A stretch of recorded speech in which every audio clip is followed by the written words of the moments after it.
السلام عليكم يا أجمل متابعين، وأهلا بيكم في الحلقة التانية من سلسلة رحلة السعادة الحقيقية.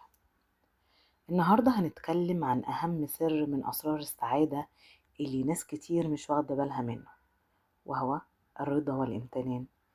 عارفين يا جماعة، في ناس عايشة في فيلا كبيرة، معاها فلوس، عندها كل اللي النفس تشتهيه، لكنها حزينة. وفي ناس تانية عايشة في شقة صغيرة جدا على باب الله، ومع ذلك قلبهم مليان بالفرح والسلام. طيب ايه هو السر؟ السر مش في الحاجة اللي عندي، السر في النظرة اللي أنا بشوف بيها الحاجة. الرضا مش معناه إن كل حاجة في حياتي مثالية. الرضا معناه إني شايفة النعمة اللي في كل ظرف ومتصالحة مع اللي قسمهولي ربنا. ربنا قال: وربك يخلق ما يشاء ويختار. هو اختار لك ده لحكمة، حتى لو انتي مش شايفاها دلوقتي. لو ركزتي على اللي ناقص عمرك ما هتسعدي، لو ركزتي على اللي عندك هتعيشي في سلام. في قصة دايما بحب احكيها.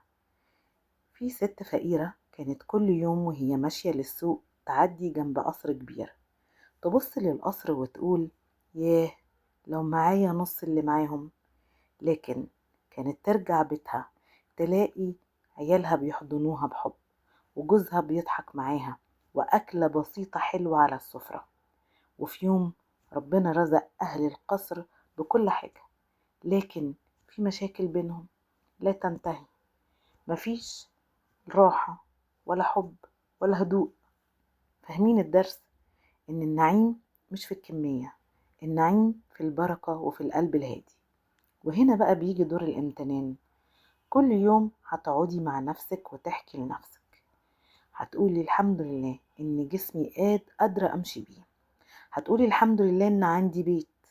الحمد لله إن في ناس بتحبني. الحمد لله إن في لقمة أكلها. الحمد لله على ضحكة بنتي وحضن ابني، وعلى كلمة حلوة من زوجي. حتى لو حياتي مش كاملة، فيها نعم كتير، لكن الشيطان دايما عاوز يخليني أنسى اللي عندي وأبص على اللي ناقص. ربنا لما أمرنا بالشكر ما كانش بيجاملنا. ربنا قال لنا: لئن شكرتم لأزيدنكم. يعني لو شكرتي ربنا هيزيدك، مش بس في المال، لكن في السكينة والطمأنينة وراحة القلب وحب الناس وبركة في الصحة. الامتنان عادة يا جماعة مش حاجة تيجي يوم وتروح، لازم كل يوم تدربي نفسك عليه. هتعملي تمرين عملي بسيط.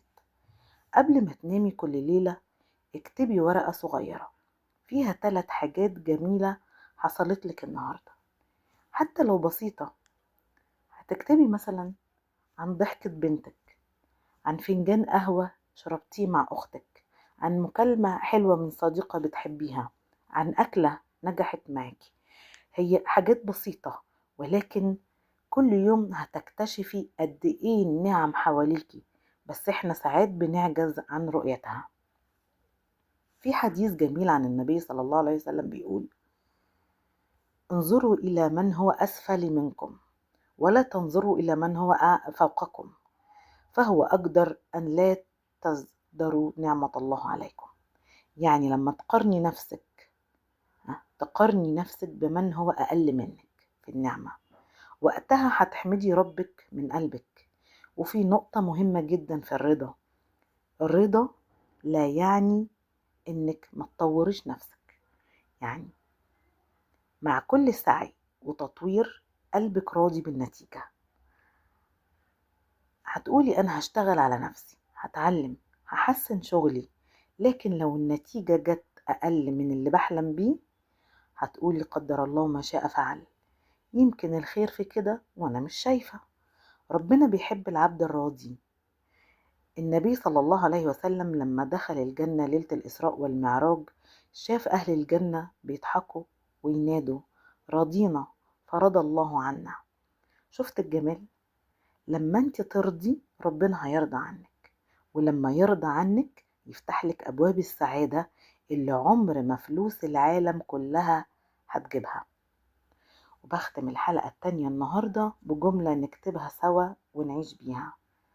أنا راضية، أنا مطمئنة، شايفة نعم ربي في كل لحظة، وراضية بحكمته في كل ما قسمه لي. في الحلقة الجاية بإذن الله هنتكلم عن البيت، مصدر السكينة والسعادة. والسلام عليكم ورحمة الله وبركاته.